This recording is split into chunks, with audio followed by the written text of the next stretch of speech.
Бисмиллахир-рахманир-рахим. Бүгін мен дүниеге келген кішкентай немеремнің бесігін дайындап, бесікке салайын деп жатырмын. Міне сіздерге соны көрсете кетейін деп отырмын. Бесікке бөлудің бірде-бір әдісін сіздерге білдірдім. Өзімнің 5 баламды қалай бөледім, қалай бақтым, соны сіздерге көрсете кетейін деп жатырмын. Алдыменен бесікті өстіп тазалап, сүртіп жөндеп аламыз. Одан кейін ата салты дәстүрімізбенен бесігімізді аластап аламыз. Бесікті аластағанда адыраспамен, мынандай лавровый дейді ғой, сондай ненің түтіндерімен аластауға әбден болады. Аласа, әр пәледен қаласа. Әр пәледен қаласа. Әр пәледен қаласа. Әр пәледен. Деп осылай аластаймыз түгелдей. Аластап алғаннан кейін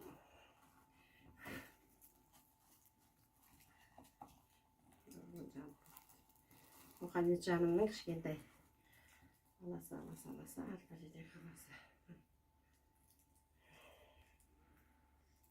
Алла пәлеғұладан сақта деп өстіп аластап аламыз. Содан асты істеп саламыз. Енді бұның басына мынау кәржіліктің сыйы көп деп айтады, бұл әскер деп айтады, бұл қорған деп айтады. Сол кәржілік өзінің қалжасына сойған малының кәржілігін қойдым. Мына кәршуғын ала тұрамыз да, ата салт дәстүрімізбенен тыштыма жасаймыз. Тыштыманы балаларға астына тыштыма астына тосып ал, бүйтіп. Кел, тосып ал. Тыштыма деген жесе паралы қояққа. Әнейін бол ден. Тыштыма. Тышты. Өстіп балаларға осы. Неге мынау бәрі балаларға шашу болады. Бұл шашуды осылай шашамыз. Ол жағдайымыз асылады. Содан кейін мұны балаларға таратып береміз. Енді міне бұның матрасынан бастаймыз. Мына матрасын, қалың матрасы, оны өзінің бәріне ыңғайлығым жасалған. Бұның үстіне мына гаршогын қоямыз. Гаршогын қойып алғаннан кейін мынандай шет-шетінің гаршоктың өзіне кигізетін мынандай пеленкасы бар. Оны қазір мына жастығын, екі жақ жастығын бірінші қоямыз, жақындатып. Арасы жақын болу керек. Кішкентай аяқ жастығын қоямыз. Мынау бас жақ жастығын қоямыз.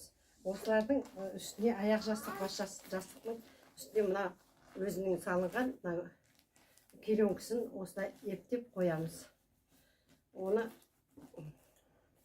Одан кейін бұның астығы аяқ жағына мынандай өзінің жаялығын мына жастығына ораймыз. Бұны бұлай мұған кигіздіртеміз, аяғын орағанға.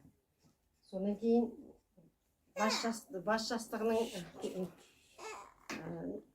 мынаны ыңғайлап, тегістеп жасап аламыз. Мынандай өзінің жұқа қалыңдауын бірінші саламыз. Басынан бастап саламыз. Өйткені басын қоса ораймыз баланың. Бала кішкентай болғандықтан мойны бұлғаңдап кетпес үшін оның барлығын солай жасаймыз. Одан кейін мынандай жаялығын ішінен, ішкі жаялығын жасаймыз.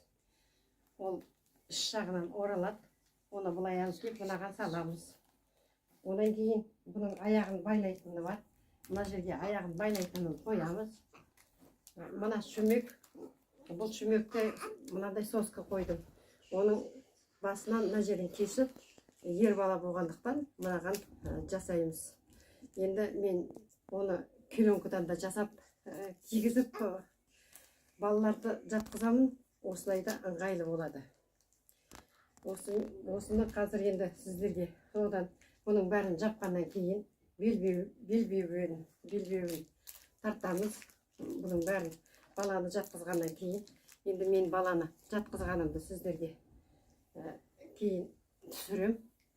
Қазір баланы жуындырып алғаннан кейін түсіріп, мынаны осылай тізесінен байлаймыз.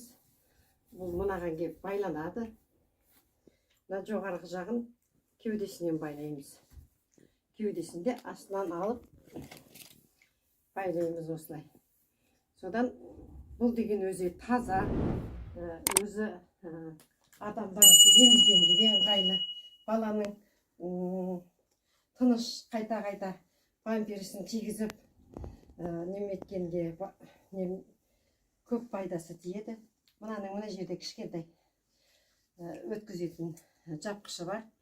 Ішкі жапқышы дейді бұны. Ішкі жапқышын жауып, содан кейін сыртқы жапқышын жауып қоямыз. Бұл өте көші-қонда да, желде де баланың көп дүниеден қорғап тұрады.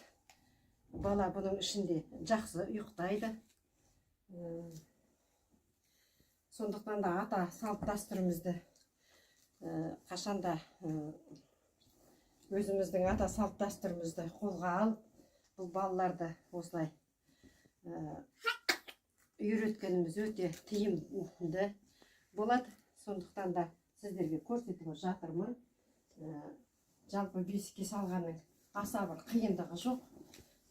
Ана шүмектен қиналсаңыздар, оны пленкадан да жасауға болады қыз балаларға неге. Сондықтан осылай міне бесігіңді тербетіп, әлдилеп, балаңды емізіп,